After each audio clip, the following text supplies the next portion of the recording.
My name is Giles Lamb, and this is my new 2021 Amiga Speedmaster. And I'm not a watch reviewer.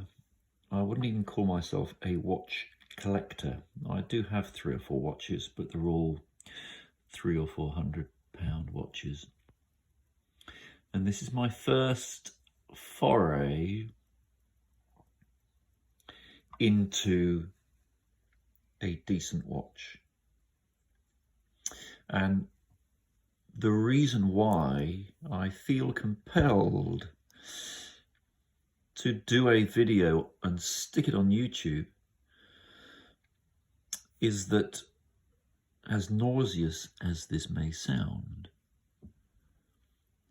I feel that I should put something back into the YouTube community, because I have spent months and months researching watches before making my final decision. So that research covered pretty much everything, from Rolex to Glashütte to Nomos,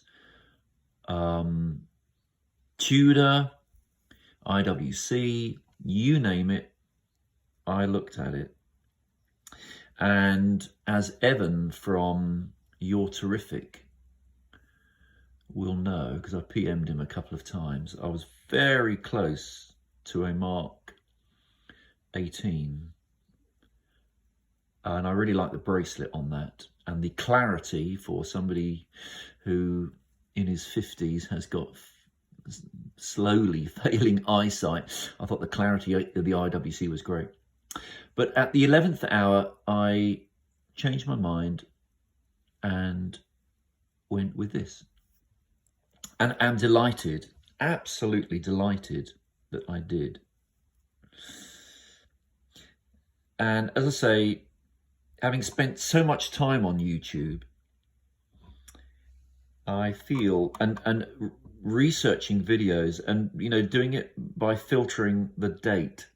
So if I was looking at the Black Bay 58 Blue, I would keep putting in the filter for the latest video to see who was putting up their newest videos.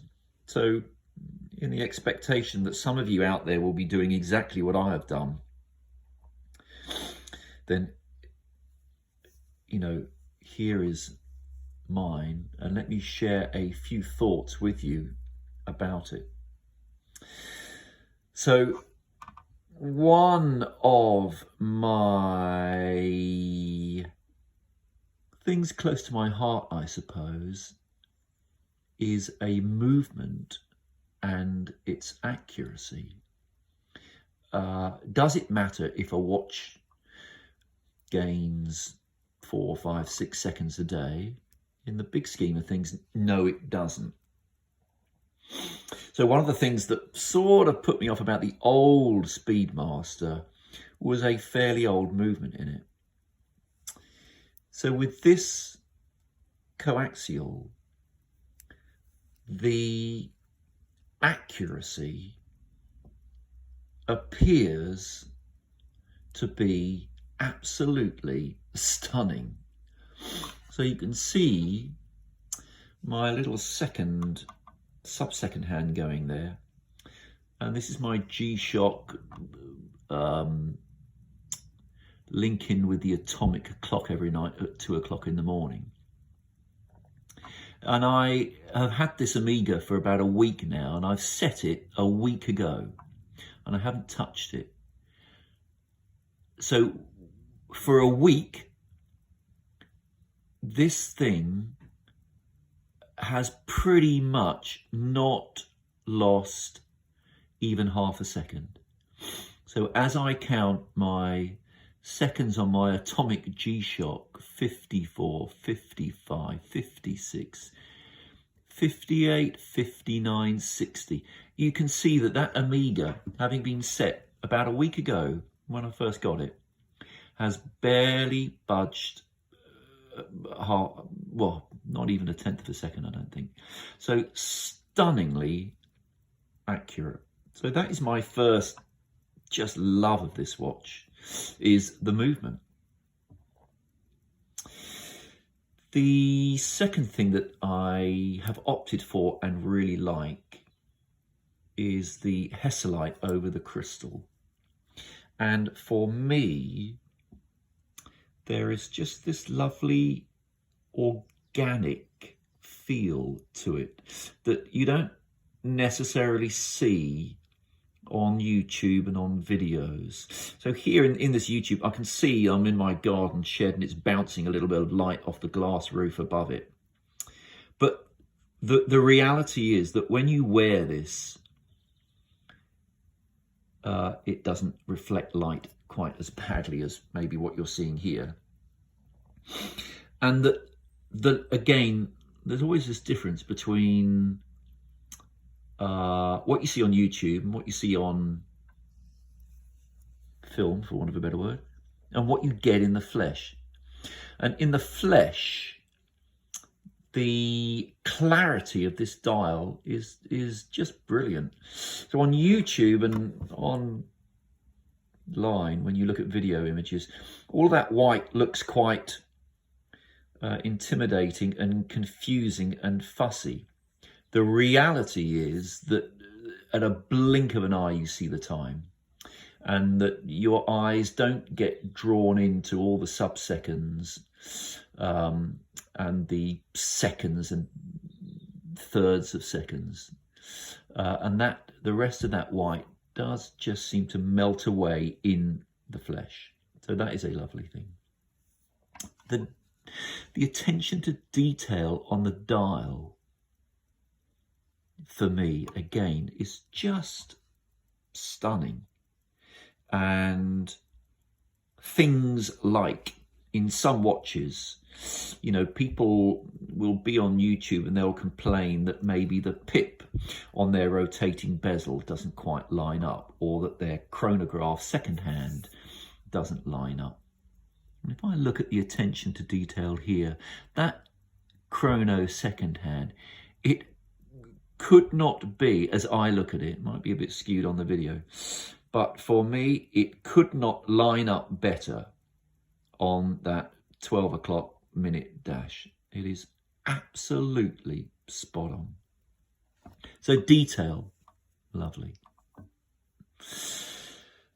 The clasp and the bracelet is lovely.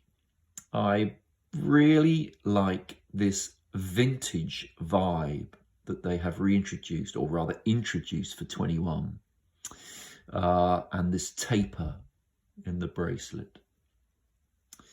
So that is very nice.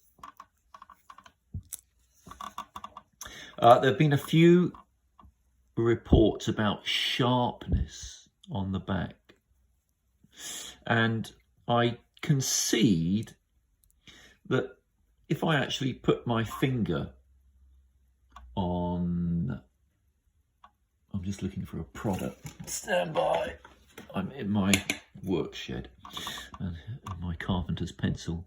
So that edge there, yes, that is quite sharp. And if I actually deliberately go out my way to put my finger there, then yeah, I can feel that that's quite sharp. But if I actually put the watch on, you know, there was a big YouTube thing about it scratching your hand when you put it on.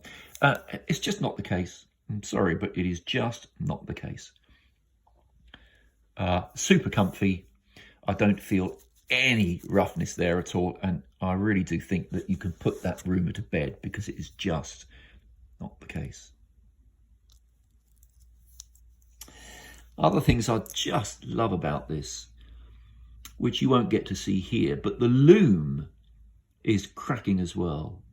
I can see it all night, anytime, 3, 4 o'clock in the morning. You know, I can easily tell the time. What else could I talk about? The winding crown, for me, is probably the perfect balance of I can wind it and I can get hold of it, but it's not too obtrusive and big and bulky.